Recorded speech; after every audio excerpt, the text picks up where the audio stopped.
Welcome to this presentation of the Arab-Israeli War of 1948, also known as the Israeli War of Independence.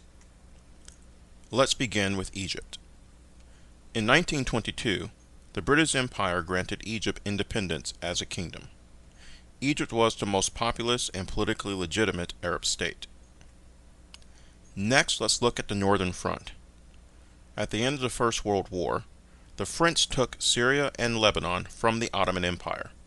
France established both Syria and Lebanon as republics in 1930, later granting them independence after the Vichy regime was expelled from the region by the Free French during the Second World War.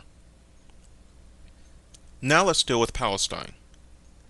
After the Ottomans' defeat in the First World War, the British took Mesopotamia, later called Iraq, and South Syria, also known as Palestine.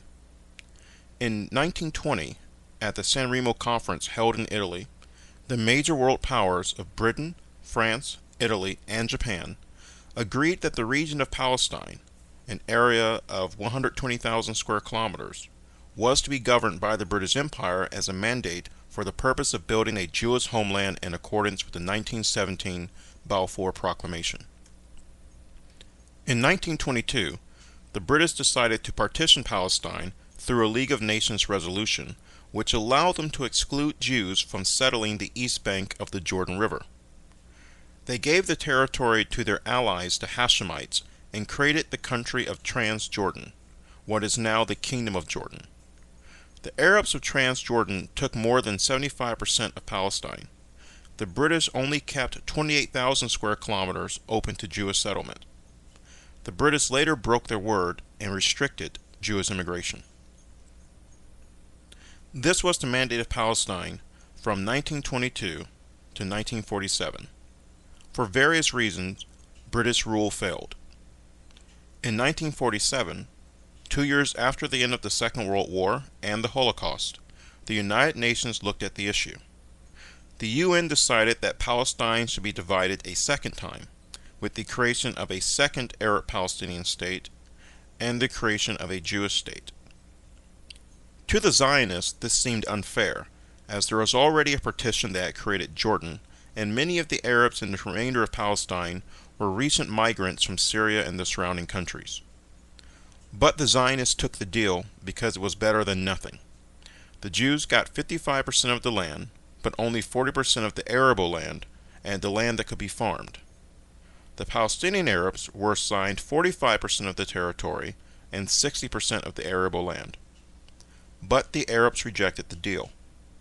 By this time, the UN had already ordered the British to surrender the mandate. The British did very little to work with the UN transition team or stop the violence that broke out in 1947, leading to UN complaints. Further complicating the issue, the Arab states threatened to invade if a Jewish state was declared. On May 14, 1948, the date set by the UN for the end of British rule, the Zionists declared the independence of Israel, rather than remain in political limbo.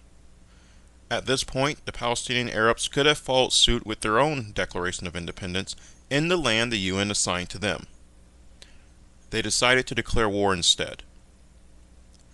Now, there were reasons for the Arab states to believe in a swift victory. They had more men. They had professional armies trained by the French and the British. In fact, the Jordanian army, known as the Arab Legion, was officered by Brits, and the commanding general was British Lieutenant General Sir John Glubb, known to the Arabs as Glubb Pasha. However, the Israelis had few advantages, but they were significant. One, they knew they were fighting a war of survival. They were, as Sun Tzu would say, on death ground. They had to win or die. Remember, this was 1948, just 3 years after the Holocaust. Further, the Jewish forces were forewarned by Arab propaganda. They knew the Arab armies were coming months in advance of the invasion, so in preparation, the Israelis seized the strategic territory on the invasion routes before the war began. Additionally, the Israelis had learned to be commandos. Ord Wingate, a British officer later to become famous as the Chinditz commander in the Second World War, was a committed Christian Zionist who had been stationed in Palestine. He trained Jewish units in the late 1930s called Special Night Squadrons. They trained to fight at night, to take the initiative in order to surprise and intercept enemy units. Commanders were trained to lead the way. Wingate's tactics were so successful, they were used by the newly created British Special Air Service during the Second World War. Israel, attacking at night using Wingate's tactics, negated the Arab advantage in numbers. Leading by example, Israeli commanders were a significant portion of the casualties. The Arabs also had a problem of trust. Given the skill and power of the Arab Legion, there was fear that the Emir of Jordan would use the war to seize the remainder of Palestine for himself. So the Arab armies did not coordinate their invasion efforts, allowing the Israelis to deal with the threat separately while operating on interior lines. The Arab armies, by and large, were skilled defenders, but with the exception of the Arab Legion, they struggled when attacking. Often when they were counterattacked by the Israelis, they retreated, abandoning their arms and ammunition, which were then captured and used by the Israeli forces, who often lacked sufficient armaments.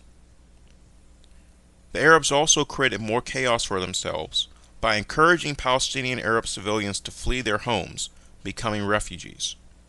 Additionally, Arab intel was bad. For example, during the invasion, they were surprised that the Israelis had aircraft. The shock lowered the morale of the invading Arab armies. These factors and others contributed to an Israeli victory with the ceasefire of 1949, which was to be followed up within 6 months by a peace treaty. However, none of the Arab states kept their word to negotiate a peace treaty after the war. The war ended with Egypt in control of Gaza and Jordan in control of what we now call the West Bank, Judea and Samaria, as well as North, South, and East Jerusalem. At this time, Egypt and Jordan could have established a state for the displaced Arabs. Instead, Jordan annexed its conquests, proving the suspicion of the other Arab states to be correct, while Egypt ruled Gaza with a military occupation. The war also created 2 refugee problems of near equal size. 700,000 Arabs fled Palestine after being encouraged to become refugees by the invading Arab armies and out of fear of the Israeli forces. Also, 700,000 Jews fled the Arab states because of threats from the defeated and embarrassed Arab governments, and because Israel encouraged them to leave and settle in the Jewish state. As Khaled al-Azim, the Syrian prime minister in 1948-49 said of the Arab refugees, "Since 1948, we have been demanding the return of the refugees to their homes, but we ourselves are the ones who encouraged them to leave. Only a few months separated our call for them to leave and our appeal to the United Nations to resolve on their return." However, the Palestinian Arabs were abandoned by the Arab governments that had told them to leave their homes, a refugee problem that the Arab governments have allowed to continue to the present.